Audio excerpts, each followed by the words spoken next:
look at even the HR landscape today, and if you look at, say, their talent analytics team, right? So there are a bunch of radical weirdos put together with the advanced degrees, creating this fascinating model, but they don't know how to communicate. Right? They don't know how to tell it to the leadership what that really means, and they want leadership to be equally educated to be able to respond to those guys, right? So I think one of the thing that I was about to ask you is, um, basically, what is your role as an, because I struggle that with that concept a lot as an organization. I think you, when you talk about creating universities, right? So you feel the need to educate HR because you understand or empathize with their situation where they have a lot of power. They should be doing a lot more, but because they're not equipped, they are now stunted to act in many of these situations. We see a lot, right? So like, whose responsibility is it to educate, right? So when you're dealing with many of your prospects or clients or engagements, in many situations we are that talent analytics belt who is just slammed. Okay, give me this radical insight, I'll probably do something. And then, then because it's too radical, that since there's no story attached to it, sure, you can analyze that there's a 70% chance that something will come out good at it, but there is no story. Like, you cannot take that report and create it into a meaningful product that comes out of it.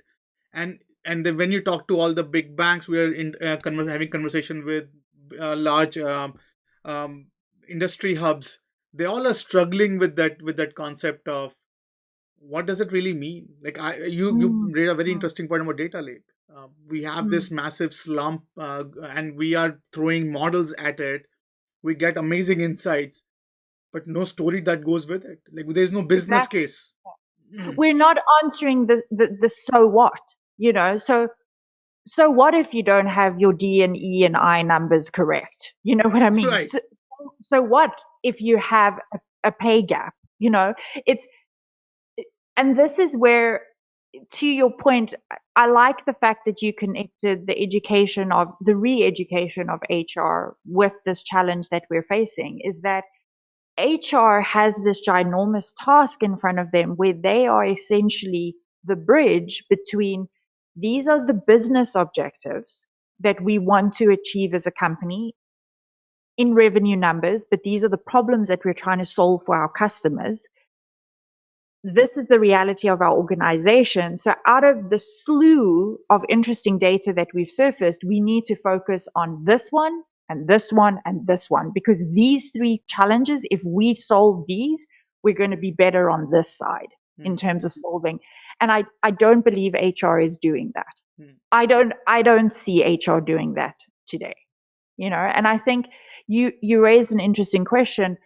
Whose responsibility is it? It ultimately lands on the CEOs and the boards. The CEO needs to go to the board and say, this is an area of major investment that we need to make as a company, and this is how we should go about it. Because unless it comes from the board and the CEO level, it's not ever going to happen. Right. No, I think, and the funny side is, so when you talk to these like many of these businesses, you see the problem. You see sort of the writing on the wall that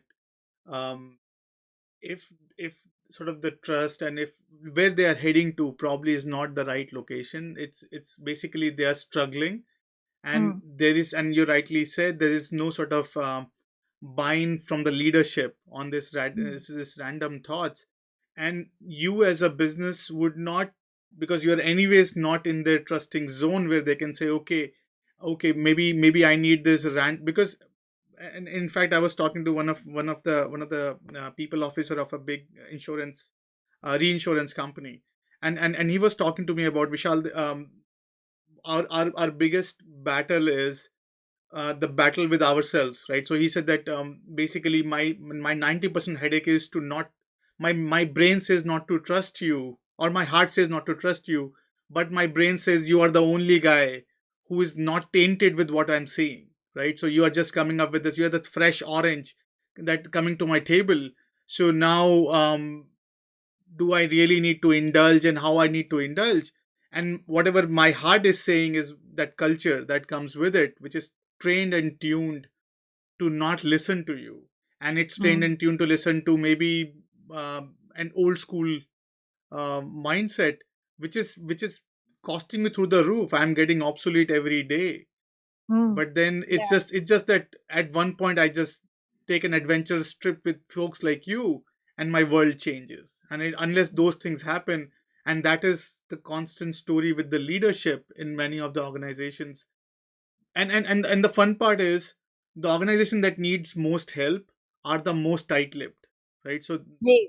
and Yes. that makes it all the more hard, because you really empathize with them. You said, okay, you can help them, but then the culture is so protective, or they're not being trained and equipped to make those decisions, that it just get pretty interesting. Mm. I think coming back to that question that you asked me earlier, Vishal, about how we're winning that trust with HR. I think where I'm seeing that we as an organization are achieving that and actually being able to be allowed into that inner circle of HR is we're not trying to pretend to have the answers. Because let's be honest, we don't, and none of us have the Hmm. answers, right? You know, and this is something that I really respect about our current chief revenue officer, Seth, is like, I see this is something that he does in every single meeting where we're meeting with a customer. Is he's like, we don't have the answers, but we're committed Hmm. to being the partner who's going to help figure it out. And I think that's key in the environment that we're moving in, is that we're not in a phase of humanity where we actually have answers. We need to realize that we're in problem phase. We're in investigation phase. So if you go back to basic principles of how you solve problems, Hmm. we're right at the beginning of exploration.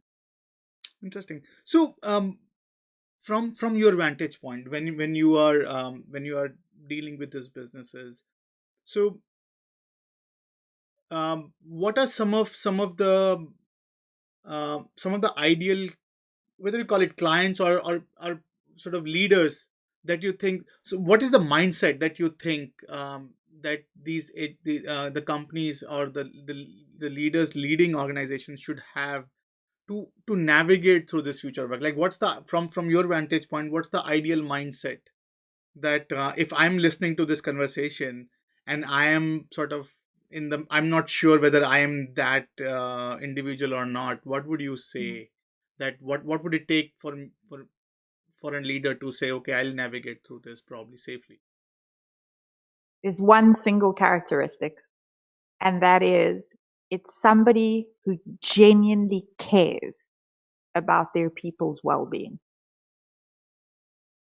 And I want us to pause there, and I want us to, this is a hard look in the mirror moment, is, do you care because you just want to get business outcomes, or do you genuinely care about the human? You know what I mean? Are you a leader who is willing to face the fact that the current workforce doesn't know how to navigate the present day reality? And are you willing to be the leader that's going to stand out there in front like a lone wolf and do the hard work of exploring this issue and figuring out how to solve it best? Like that, it's a very particular type of leader. It's a very particular type of person. And not all people are like that. Not all leaders are like that. Um, I will be the first person to hold up my hand and say that if you compare myself and my co-founder, she's definitely more the caring one. And that's why we make a good team, is because I can be the one that's focused on the business goals, and she comes in behind me and she's got that absolute heart for people. She genuinely wants to do something good for our employee base. And so that's for me is the single defining characteristic. I think so. I was thinking of a very interesting story. When care is a very loaded word, by the way. It's a pretty Yes, fascinating word. So yes. I was talking to one of the large cap basically financial services company. So I was talking to one of their chief HR officer, and I was talking to them about this idea of care, like what does care means. So he was at one point he was touting to me about one of the tool that he built, which Mm. helps him understand how much someone is being productive at their desk, right? Okay. So it's a pretty interesting conversation. So he said, okay, this is what we I can figure out if you're not typing or if you're typing, whatever. And I said, okay, go on, because I want to understand how it attached to the care part. So I said, okay, tell me. So he said, and we care that you are so much happy about your work that you're enjoying most of your time producing things, whatever, right? Producing the outcomes, being sort of. So it become pretty comical on the fact that how much some folks takes care, like. And I was telling him, they can pretty much justify killing someone, saying that, okay, I care about him because I'm taking him away from his miseries, whatever, right? So his point. So I said, that's fascinating how you interestingly take such a beautiful goal and made a mess. So it went pretty south pretty quickly.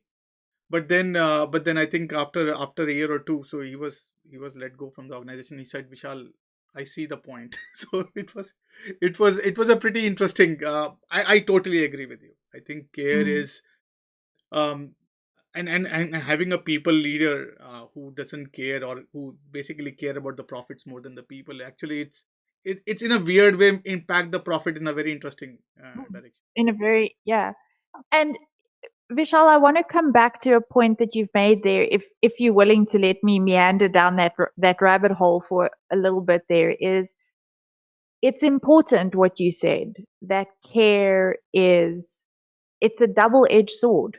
It's because people have such different definitions of care, and I think if I was to look at the biggest challenge that Gen Zs are going to face coming into the workforce, is they're going to have to make significant mind shifts about what the real definition of care really is. Mm. Care is not telling you that you're amazing over and over. Care is not telling you good job when it wasn't actually a good job. Care is not about making you feel good. Care is about being willing to be real about what's really happening. Care is about being honest about what's happening.